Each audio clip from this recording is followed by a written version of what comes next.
Yan, luto na siya. Look how cheesy is that.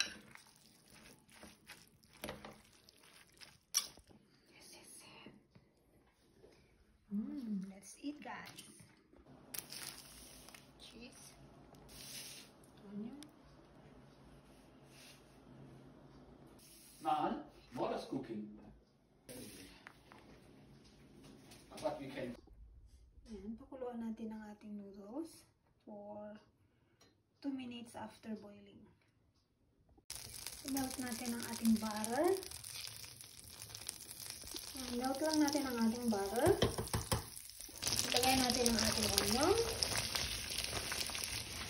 Ayan, at i-saute natin until lightly brown. So this is good. And guys, malapit na to. Kailangan na lang maging light brown siya. Ayan, luto na ang ating noodles. Na-drain na rin. Ayan, malapit na lang. Malapit na rin ang ating onion. Ay, maglagay. Layer by layer rin. Okay, maglagay tayo ng noodles.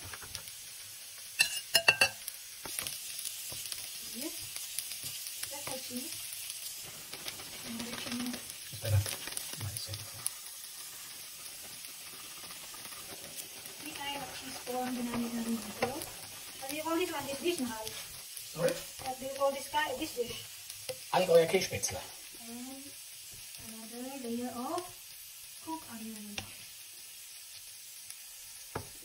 Ayan. Ganit dapat ang layer na. Layer by layer. Kapag lagay natin ng vegan, tapan natin yung rest. Cheese again. A lot of cheese.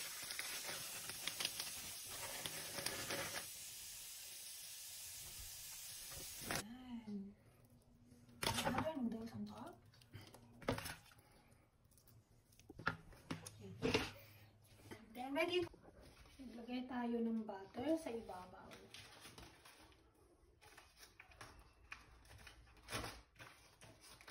Maraming butter. It's enough. It's enough. Lagay natin sa oven.